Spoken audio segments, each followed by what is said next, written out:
Bəziləri var, kimlərini gizləyərək sizi ləkələməyə çalışır. İxvan deyir, təkvürçü deyir və s. Və siz də görürük bunlara əhəmiyyət vermirsiniz. Səbəbini bilmək olarmı?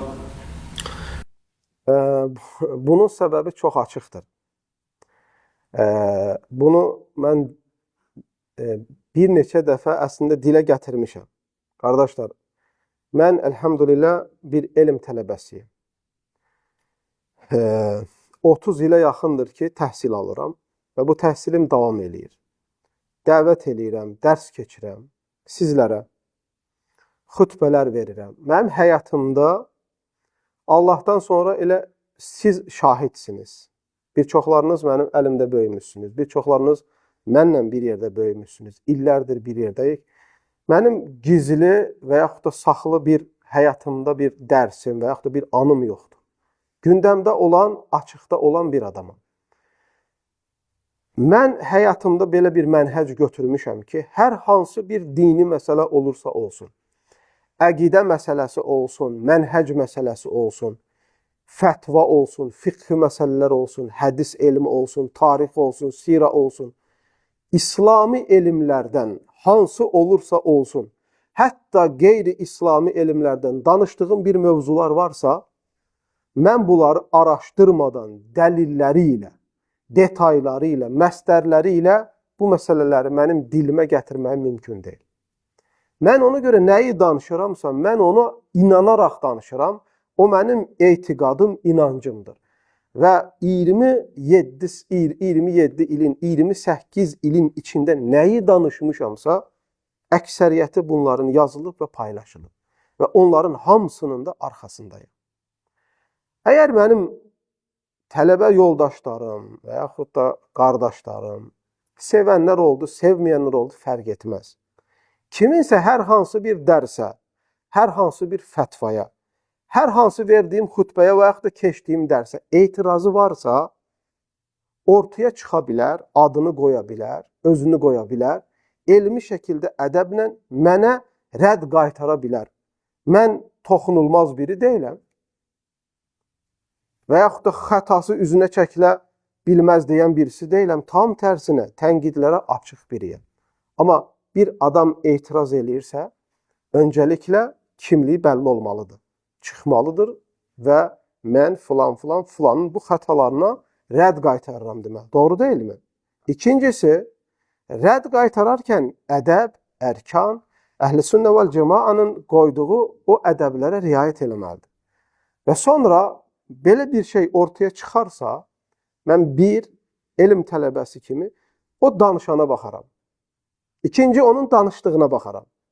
Əgər danışan bir adamdırsa, elmli, qiymətli, dəyərli biridirsə, danışdığı şey dinə uyğun, ədəb ərkanı uyğundursa, bəli, mən onu ciddiyə alaram. Dediklərində həqiqət varsa, yanlışımı düzəldərəm. Yanlış ondadırsa, onun yanlışını bəyan eləyərəm. Sonunda haqqın, gerçəyin ortaya çıxmağına yardımcı olaram. Amma əgər biri gizlənərsə, biri saxtakarlıq eləyərsə, birinin mənimlə şəxsi qərəzliyi olarsa, biri hansısa bir cərəyanlara, qüvvələrə işləyərək məni gözdən salmağa çalışarsa, mən bunlara zərrə qədər, bir ayaqqabının qaytanı qədər mən bunlara önəm vermərəm. Çünki adətən bu yolda olanlara, bu örtülü gözdən salmağa çalışanlara mənə baxmışam. Bir çoxları kəşf eləyəndən sonra ki, kimlərdir, baxmışam ki, satqın təbəqələrdir. Bunlar satqındırlar. Bu insanlar, loruca deyəcəm, biraz üzürlü saysınlar, iş verənlərdir. Bunlarda əxlaq, kişilik dəyərləri, mərdlik prinsipləri yoxdur. Mən düşük insanlara önəm verə bilmərəm. Sələflərin sözü var, səfihlərlə, ucuzlarla mübahisə eləməyin. Gerdən baxan kimin ucuz olduğunu ayıra bilməz. İkinci təbəqəyə baxıram bu şeylərdən. Bunların kişilikdən və mərdlikdən pay olmayan adamlardır. Bunlar qadın xarakterli insanlardır. Bunlarla uğraşa bilmərəm. Bizim işimiz vaxtımızdan çoxdur. Biz faydalı şeyləri, vaxtımızı ancaq faydalı şeylərə sərf edə bilərik. Üçüncü bir qismə bu təbəqələrə baxıram. Kimlərdir? Cahil bir təbəqədir. Sən bu insanlara desən ki, tövhidin şərtlərini, dəlilləri ilə mənə de, üçünü dalbadal deyə bilməyəsidir.